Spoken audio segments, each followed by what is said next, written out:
أعوذ بالله من الشيطان الرجيم. بسم الله الرحمن الرحيم.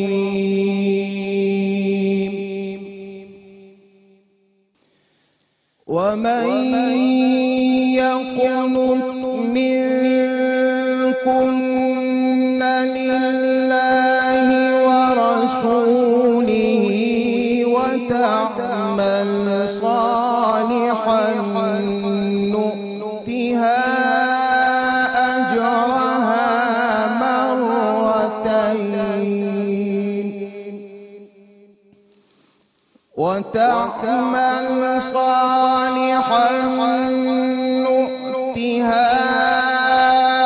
أجرها مرتين وأعتدنا لها رزقا كريما.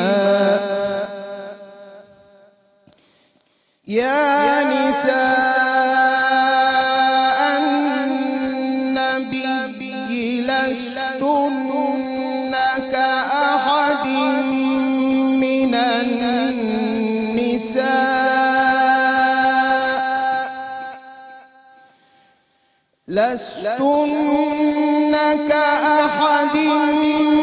من النساء إن اتقيتن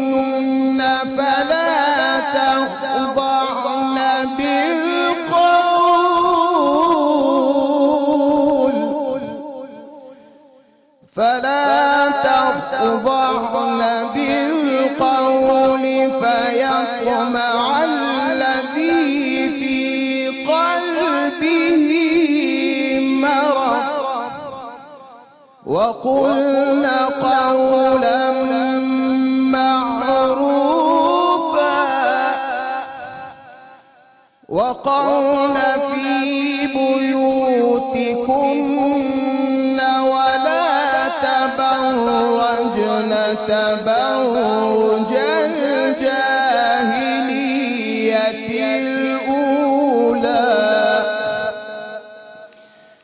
ولا تبرجن تبرج الجاهلية الأولى وأقمنا الصلاة وآتينا الزكاة وأطعنا الله ورسوله إنما يريد الله ليذهب عنكم الرجس أهل البيت ويطهركم تطهيرا. واذكرن ما يتلى في بيوتكن من آيات الله والحكمة إن الله كان لطيفا خبيرا. ترجمہ سورۃ الاحزاب آیت نمبر 31 تا 34. اور تم میں سے جو اللہ اور اس کے رسول کی اطاعت گزار رہیں اور نیک اعمال کرتی رہیں تو ہم ان کا ثواب بھی انہیں دگنا دیں گے، اور ہم نے ان کے لیے جنت میں باعزت رزق تیار کر رکھا ہے۔ اے ازواج پیغمبر، اگر تم تقوی اختیار کرو تو تم عام عورتوں کی طرح نہیں ہو، لہٰذا تم نزاکت کے ساتھ بات مت کیا کرو۔ کبھی کوئی ایسا شخص بے جا لالچ کرنے لگے جس کے دل میں روگ ہوتا ہے، اور بات وہ کہو جو بھلائی والی ہو، اور اپنے گھروں میں قرار کے ساتھ رہو، اور غیر مردوں کو بناؤ سنگار دکھاتی نہ پھرو جیسا کہ پہلی جاہلیت میں دکھایا جاتا تھا، اور نماز قائم کرو اور زکوٰۃ ادا کرو، اور اللہ اور اس کے رسول کی فرما برداری کرو۔ اے نبی کی اہل بیت یعنی گھر والوں، اللہ تو یہ چاہتا ہے کہ تم سے گندگی کو دور رکھے اور تمہیں ایسی پاکیزگی عطا کرے جو ہر طرح مکمل ہو، اور تم اللہ کی آیتوں کو اور رسول اللہ صلی اللہ علیہ وسلم کی سنت و حکمت کو جن کی تمہارے گھروں میں تلاوت کی جاتی ہے یاد رکھا کرو. بے شک اللہ اپنے اولیاء کے لیے صاحب لطف اور ساری مخلوق کے لیے خبردار ہے. صدق اللہ العظیم. بسم اللہ الرحمن الرحیم. السلام علیکم. آج 10واں روزہ ہے، جس کا مطلب یہ کہ ایک عشرہ پورے 10 دن ہم سے جدا ہوئے رمضان المبارک کے. ایسے لگتا ہے کل ہی چاند دیکھا تھا اور کل ہی اس ماہ مبارک کا آغاز ہوا تھا، لیکن رحمتوں کا عشرہ اپنے اختتام کو پہنچ رہا ہے اور مغفرتوں کا عشرہ جو ہے وہ ساتھ ساتھ شروع ہو رہا ہے. ایک در رحمت ابھی کھلا تھا اور اس کے ساتھ ساتھ اب ایک در مغفرت بھی کھل رہا ہے. سو ہماری دعاؤں میں اللہ تعالیٰ کی رحمت کے ساتھ ساتھ اب اس کی مغفرت کی طلب اور چاہ بھی، اور جیسے جیسے ہم آگے بڑھتے چلے جائیں گے ویسے ویسے اللہ تعالیٰ کی رحمت بھی اور زیادہ جوش میں آتی چلی جائے گی. اور دعا یہی کہ ہم اس میں سے زیادہ حصہ سمیٹ سکیں. سو آج ہم نے یہ ذکر کرنا ہے عورتوں کے لیے کیا مثال ہے حضرت خدیجۃ الکبریٰ کی شخصیت میں، اور اس کے ساتھ ساتھ اسلام جو کہ انسانیت کے لیے تو ہے ہی بہت ساری رحمتیں اور بہت ساری اچھے پیغامات لے کے آئے، عورتوں کے لیے بہت سارے میسیجز ہیں. سو وہ کیا ہیں اور وہ جانیں گے آج ہم. اور مختلف سوال آج ہمارے عورتوں کے حقوق کے بارے میں. عورتوں کے فرائض کا تذکرہ تو ہم نے سنا ہے اور ہم سب اس کے بارے میں واقف بھی ہیں. اللہ تعالیٰ ہمیں ان فرائض کی بجاوری میں کامیاب بھی کرے، سرخرو بھی کرے. آج کچھ تذکرہ عورتوں کے حقوق کا بھی ہوگا. سو اس حوالے سے میرے ساتھ آج شامل گفتگو ہیں ڈاکٹر جمیل راٹھور صاحب. بہت معروف ہیں اپنی خوبصورت اور خوش الحان تلاوت کی وجہ سے، پوری دنیا میں جانے جاتے ہیں اور کراچی ایکسپو سینٹر میں بھی ایک طویل عرصے سے تراویح کی امامت کے فرائض ہیں وہ سر انجام دے رہے ہیں. ان کے ساتھ ساتھ میرے ساتھ ایک بہت معروف اسکالر ہیں جو کہ استاد بھی ہیں اور استاد ہونے کے ساتھ ساتھ بڑے معروف اسکالر بھی ہیں. آج آپ بھی ہمیں بہت سارا جو ہے وہ گائیڈ کریں گے. سید مظفر حسین رضوی صاحب، آپ کی بھی تشریف آوری کا بے حد شکریہ. 2 خواتین ہیں میرے ساتھ اور میں اس معاملے میں اب آپ چپ کر کے نہیں بیٹھیں گی. اگر کوئی سوال آپ کے ذہن میں آئے گا تو پلیز آپ اپنا حصہ اس میں ڈالیں گی آن بہاف آف وہ ساری خواتین جو کہ گھروں میں بیٹھی ہوئی ہیں اور وہ سننا چاہتی ہیں کہ ان کے جو مسئلے ہیں ان کا کیا حل ہونا چاہیے، ان کے بارے میں کیا گائیڈنس ہے. میرے بہت پیارے سے یہاں پر ایک اور مہمان بھی موجود ہیں جو کہ ہمیں بہت زبردست سے آج حمد و نعت سنانے جا رہے ہیں. راؤ بردرز. السلام علیکم بیٹے، کیا حال ہے آپ لوگوں کا؟ اللہ کا کرم. بالکل ٹھیک. بہت شکریہ تشریف لانے کا. اور اس کے ساتھ ساتھ محبوب فرید خان فریدی قوال اور ہمدمہ بھی موجود ہیں. سو میں چاہ رہی ہوں کہ حمد و نعت کے سلسلے کا آغاز کچھ آپ سے کیا جائے. سو پلیز جی.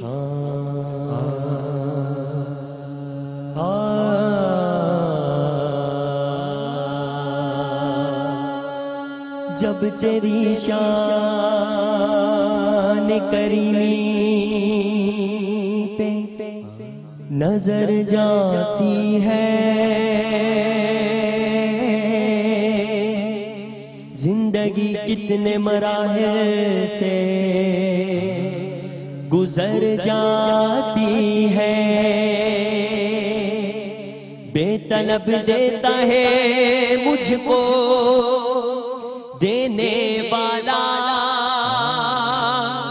ہاتھ اٹھتے نہیں نیت میری بھر جاتی ہے.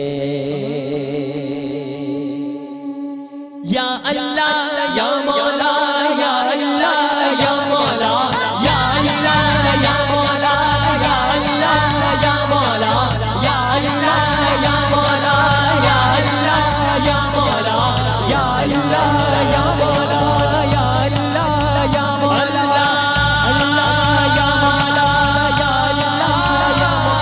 یا اللہ یا مولا یا اللہ یا مولا یا اللہ یا مولا یا اللہ یا مولا یا اللہ یا مولا یا اللہ یا مولا یا اللہ یا مولا.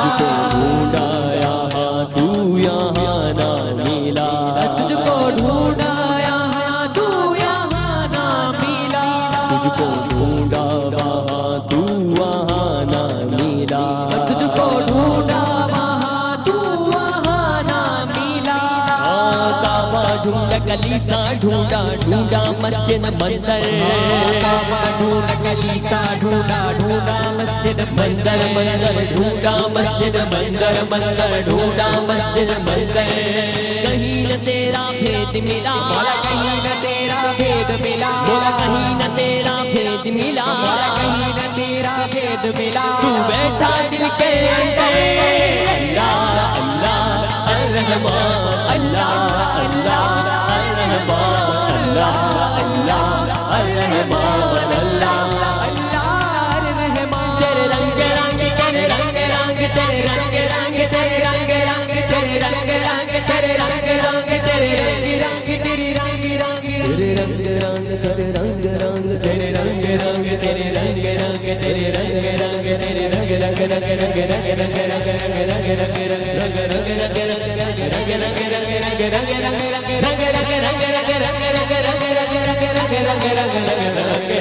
رنگ رنگ تیرے رنگ رنگ تیرے رنگ رنگ تیرے رنگ رنگ رنگ رنگ رنگ رنگ کچھ عورتوں کے حقوق کی بات، اور میں وہ چاہ رہی ہوں ڈاکٹر جمیل راٹھور صاحب آپ پلیز اس پہ اظہار خیال کریں. نحمده ونصلي ونسلم على رسوله الكريم اما بعد فاعوذ بالله من الشیطان الرجیم بسم اللہ الرحمن الرحیم.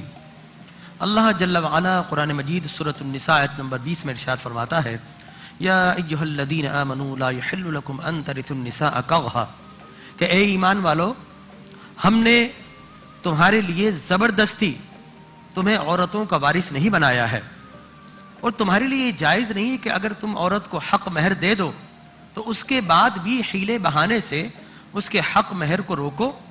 اور اس کے ساتھ ساتھ فرمایا کہ اگر وہ کھلی بے حیائی کا کام کریں تو پھر تم ایسی صورت میں انہیں خوش اسلوبی کے ساتھ رخصت کر سکتے ہو.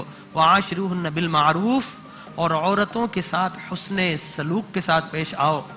ہو سکتا ہے کہ کوئی عورت تمہیں پسند نہ آئے یا کچھ اور معروضی حالات پیدا ہو.